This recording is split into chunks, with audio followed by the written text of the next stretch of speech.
अर्जुन का तपस्या के लिए प्रस्थान और शरद वर्णन। सर्वजन प्रिय अर्जुन मधुर ध्वनि करती हुई मेखला के समान राजहंसों को धारण करने वाली तथा पके हुए अन्नों से पीले वर्णों वाली पृथ्वी के पास यो अवस्था प्राप्त अपनी प्रियतमा की भांति जन समीप में सखियों के समक्ष पहुंच गई। अर्थात जिस प्रकार कोई नायक उसके सखियों के समक्ष अपनी युवती प्रियतमा के पास पहुंच जाता है, उसी प्रकार लोकप्रिय अर्जुन उस भूमि में पहुंच गए जहां कृषकों का निवास था।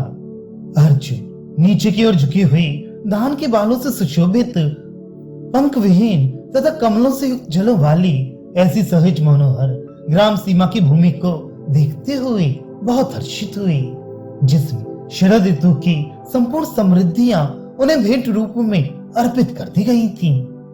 आश्चर्य रस से भरे खिले हुए कमल रूपी नेत्रों के द्वारा मानो जलों द्वारा देखी जाती हुई तथा प्रियतमा रमणियों की दृष्टि विलास की चंचलता को हरण करने वाली शहरी मछलियों की उछल कूद की चेष्टाओं ने अर्जुन के मन को हर लिया।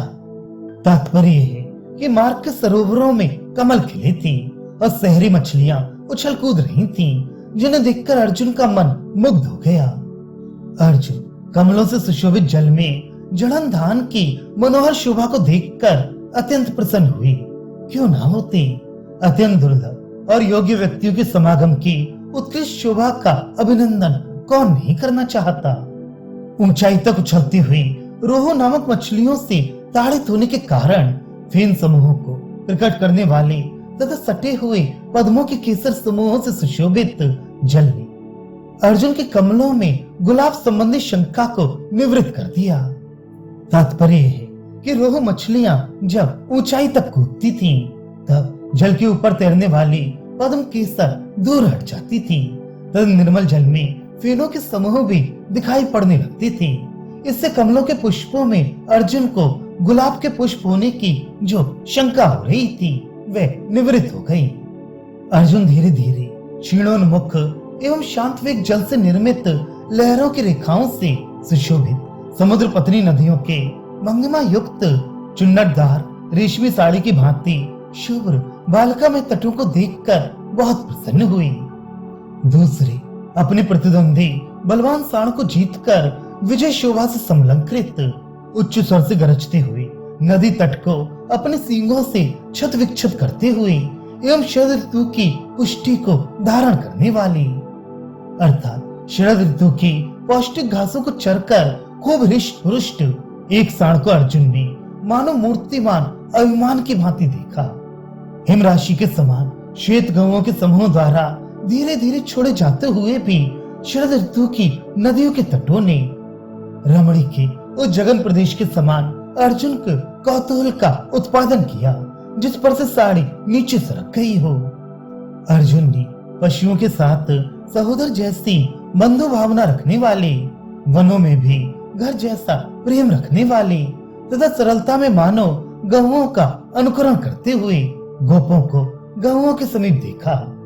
चंचल भ्रमरों के समान घुंघराले बालों से सुशोभित किंचित मुस्कुराने से प्रकाशित केसर के समान दांतों से विभूषित चंचल कुंडलों की कांतियों से रंजित होने के कारण प्रातःकालीन सूर्य के किरणों से स्पर्श किए गए कमल के समान सुंदर मुखों से युक्त परिश्रम के कारण रुकी हुई श्वासों से कंपित अधरों के कारण एक एक पल्लव जिनके हिल रहे हों, ऐसी लताओं के समान मनोक के बगलों के बारंबार परिवर्तनों तथा दधि मंथन के कारण हाथों के संचालन से मनोहर तथा मथानी के रस्सियों के खींचने से चंचल नितंबों वाली गोश्त प्रांगणों में मथन दंडों के घुमाने से बारंबार कंपित होकर दधि अथवा दुग्ध के कलशों के मृदंगों के समान गंभीर ध्वनि करने के कारण बादलों के गर्जन का भ्रम पैदा करके मयूरियों को उन्मत्त करती हुई धीरे धीरे चलने वाली विशाल स्तनों से युक्त और परिश्रम से मलिन नेत्र कमलों वाली गोपियों को नृत्य कार्य में लगी हुई नर्तकियों की भांति देखते हुए अर्जुन थके नहीं। तात्पर्य है कि गोपियां गोष्ठों में दधि या दूध का मंथन कर रही थीं। उस समय उनकी जो शोभा थी वह नर्तकियों के समान ही थी। नृत्य के समय नर्तकियों के अंगों की जो जो क्रियाएं होती हैं, वही उस समय गोपियों की भी थी। पूर्वकालिक अर्थात वर्षा काल के टेढ़ेपन को त्याग कर शरद ऋतु में सीधे बने हुए, बैलों द्वारा खाई गई दोनों ओर के फसलों की संपत्तियों वाले तथा रथों के चक्कों के आने जाने से जिनके गीले कीचड़ घनीभूत हो गई थी, एवं बहुतेरे लोगों के निरंतर आने जाने से जो स्पष्ट दिखाई दे रही थी, ऐसे पथों पर से होते हुए अर्जुन आगे चलने लगे। तात्पर्य है कि वर्षा ऋतु में जगह जगह पानी होने के कारण मार्ग टेढ़े मेढ़े हो जाते हैं, किंतु वही शरद ऋतु में पानी सूख जाने पर सीधे बन जाते हैं। मार्ग के दोनों ओर के खेतों के अन्न अथवा घास प्रायः पशुओं द्वारा चढ़ ली जाती है। गाड़ी अथवा रथ के चक्कों के आने जाने से गीले कीचड़ घनीभूत हो जाते हैं। लोगों के निरंतर आने जाने से शरद ऋतु में मार्ग स्पष्ट हो ही जाते हैं। अर्जुन ने ग्रामों में अनिंदे अर्थात प्रशंसनीय कार्य करने वाले विशुद्ध अभिप्राय, चेष्टा तथा आभूषणों से अलंकृत ग्राम निवासियों द्वारा अधिष्ठित होने के कारण वैत वनवासी मुनियों के आश्रमों के लता मंडपों के समान शोभा देने वाली एवं खिले हुए पुष्पों से मानो हास करने वाली गृह लताओं को आदर पूर्वक देखा। तात्पर्य है कि गांव के किसानों के घरों के सामने लताएं लगी थीं और उनके गुलमों की छाया में बैठकर वे आनंद पूर्वक गोष्ठी सुख का अनुभव करते थे। वे लताएं मुनियों के आश्रम में बने हुए लता मंडपों के समान थीं, क्योंकि उनके नीचे बैठने वाले ग्रामीण कृषक भी मुनियों के समान ही सीधे साधे आचार विचार वाले थे। तदनंतर उस यक्ष ने शरद ऋतु की मनोहारिणी शोभा देखकर शरद की शोभा को देखने में उत्सुक नेत्रों वाले अर्जुन से बिना उसके कुछ पूछे ही ये बातें कही। गूढ़ संकेतों को समझने वाला बोलने का अवसर आने पर चूकता नहीं। यक्ष ने कहा, हे अर्जुन, मंगलदायिनी भाग्य के फल देने वाले शुभ अवसर के समान संसार की समस्त क्रियाओं को फलों द्वारा कृतार्थ करती हुई निर्मल जलों तथा जलहीन बादलों से सुशोभित ये शरद ऋतु तुम्हारी विजय श्री का वर्धन करे। इस शरद ऋतु में अन्न पकने के कारण मनोहर हो जाते हैं। नदी निर्मल जल एवं स्थिर धारा होने के कारण रमणीय हो जाती है। पृथ्वी कीचड़ रहित हो जाती है। इस प्रकार अब अपने नूतन गणों से इस शरद ऋतु में अत्यंत परिचय हो जाने के कारण वर्षा ऋतु के सुदृढ़ प्रेम को निरर्थक बना दिया है। अर्थात कई महीनों से चलने वाली वर्षा ऋतु के मनोहर गुणों से यद्यपि लोगों का उसके प्रति सुदृढ़ प्रेम हो गया था, किंतु इस शरद ने थोड़े ही दिनों में अपने नूतन गुणों से उसे निरर्थक बना दिया, क्योंकि प्रेम उत्कृष्ट गुणों के अधीन होता है, परिचय के नहीं। इस शरद ऋतु में यद्यपि श्वेत पक्षीगण बगलों की पंक्तियां नहीं उड़ती और न इंद्रधनुष से सुशोभित मेघों की पंक्तियां ही उड़ती हैं, तथापि आकाश की शोभा निराली रहती है। क्यों ना हो, स्वभाव से सुंदर वस्तु सुंदर बनने के लिए बाहरी उपकरणों की अपेक्षा नहीं रखती। वर्षा ऋतु रूपी पति के विरह में विद्युत रूपी स्वर्णहार से रहित तथा मलिनता, निर्जलता अथवा दुर्बलता के कारण पांडु वर्ण को धारण करने वाली पयोधरों मेघों से युक्त इन दिशा रूपी सुंदरियों की ये दुर्बलता शोभा नहीं दे रही। ऐसा नहीं है, अपितु ये अत्यंत शोभा दे रही है। तात्पर्य है कि पति के वियोग में पत्नी का मलिन, कृष्य तथा अलंकार विहीन होना शास्त्रीय विधान है। उस समय की उनकी शोभा इसी में है। वर्षा ऋतु रूपी पति के वियोग व्यथा में दिगंगनाओं की ये दशा प्रोषित पथिका की भांति कवि ने चित्रित की है। वर्षा ऋतु पति है, दिशाएं स्त्रियां हैं, मेघ स्तन मंडल है, बिजली स्वर्णहार है। अपनी विहार भूमि में निवास स्थान की ओर उत्कंठित समूह से बिछड़ी हुई ये गौएं निरंतर दुग्ध बहाती हुई अपने स्तनों को मानो अपने बछड़ों के लिए उपहार में लिए जा रही हों। तात्पर्य है कि जैसे माताएं किसी मेले ठेले से लौटते हुए अपने बच्चों के लिए उपहार लाती हैं, उसी प्रकार गौएं भी अपने विशाल स्तनों को मानो उपहार की गठरी के रूप में लिए जा रही हैं।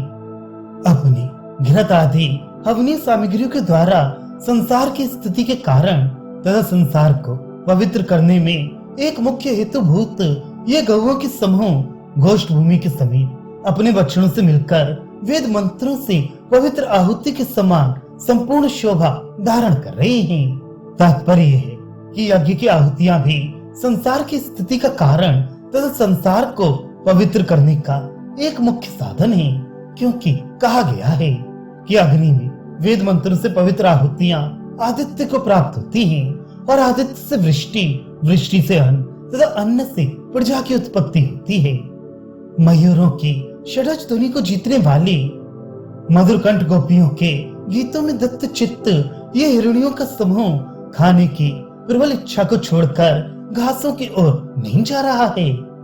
नायक की भांति सिर झुकाकर प्रणत होने पर भी अनादर करने वाली नायिका की भांति कमलनी से तिरस्कृत होकर सहचारी जल के साथ सूखता हुआ ये जड़न धान मानो कामदेव से सताए हुए की भांति पीले वर्ण का हो रहा है।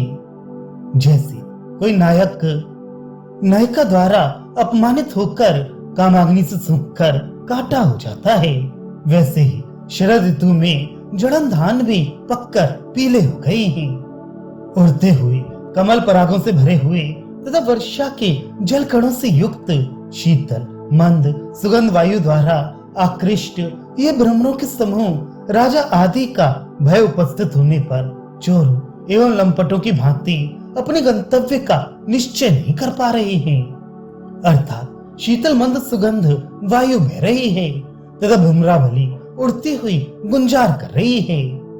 मूंगी के टुकड़ों की भांति अपने लाल रंग के मुखों, चोंच में पीले रंग की जड़न धान के बालों को धारण किए हुए एवं विकसित शीर्ष के पुष्पों के भांति हरे रंग वाले इन शुकों की पंक्तियां इंद्रधनुष की शोभा का अनुकरण कर रही हैं। इस प्रकार अर्जुन से बातें करते हुए उस यक्ष ने समीप से भगवान भास्कर के मंडल को छिपाने वाले पर्वतराज हिमालय को जलभार से मुक्त होने के कारण श्वेत कांति वाले मेघों के समूह की भांति देखा, अर्थात हिमालय समीप आ गया।